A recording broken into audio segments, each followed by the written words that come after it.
為何平安這樣重要？邵偉亮執事。有人問，點解平安咁重要呢？若果喺現實角度嚟睇，答案其實好簡單。如果你有為家人買保險嘅，背後嘅動機一定係想為家人買份保障，買一個心安，買份平安，希望給予自己同埋家人更好嘅未來。但係保險係一啲不幸事件發生之後先至可以獲得賠償嘅保障，而信仰同保險不同之處係只要我哋信靠天主，就可以永遠活喺天主所給予嘅保障同埋幸福之中。呢個保障最大嘅特色係我哋會變成一無所缺嘅人。我哋相信天主對我哋嘅愛同埋保障，即使喺現實嘅物質上邊有所欠缺，但係我哋都係一啲無憂無慮嘅人，沒有憂愁。亞西西嘅聖方濟就將呢種深信天主嘅精神演繹為一句說話，佢講：我一無所有，但我卻一無所缺。呢個就好似喺聖經馬爾谷福音第6章第8節裏面所記載嘅故事。耶穌派遣門徒出去傳教嘅時候，吩咐佢哋乜嘢都唔好隨身攜帶，亦都不要帶食物，唔好帶袋，亦都不要喺腰間裏邊帶銅錢。但係令人驚奇嘅係，聖方濟同埋耶穌嘅門徒果然都能夠無憂咁樣生活。但係對一啲喺現實中打滾嘅我哋嚟講，要賺更多嘅錢，生活先至有保障，先至可以獲得更多嘅生活享受。可惜，即使我哋更加努力咁樣為自己爭取更多嘅財富同埋物質嘅享受，最後家財萬貫，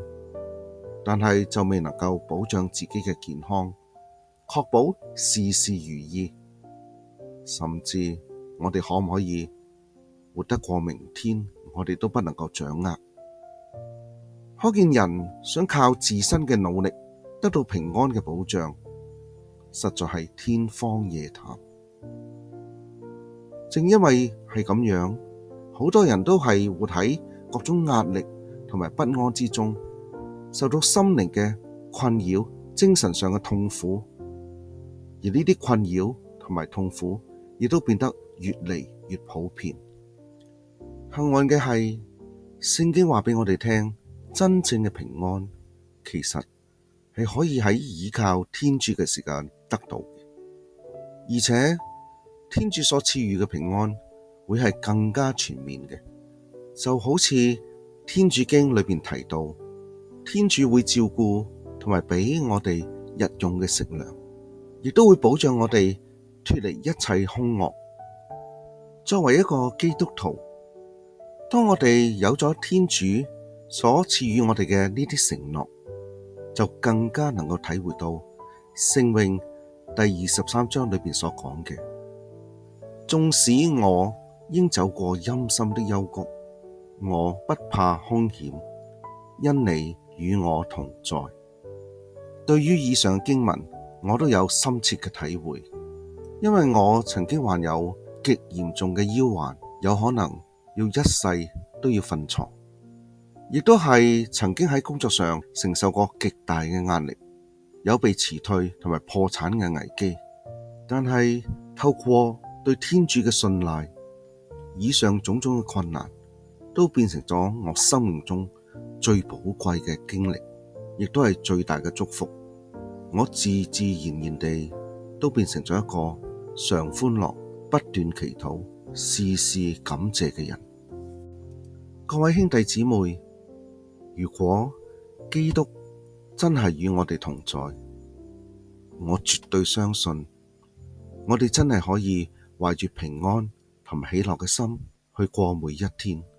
因為全能者萬軍嘅上主時時都與我哋同在。人生嘅一切起跌都可以化成祝福。面對生活中出現嘅風風雨雨，我哋都會變得一無所懼，靠住對天主完全嘅信賴。喺信仰嘅路上，我哋除咗係一個希望的朝聖者，更加係一個充滿喜樂同埋內心平安嘅朝聖者。最後必須一提嘅係，倘若我哋相信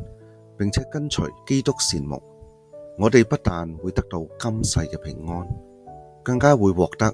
永享天國嘅幸福。就正如聖詠第23章裏邊所講，在我一生歲月裏，幸福與慈愛常隨不離。我將住在上主的殿裏，直至悠遠的時日。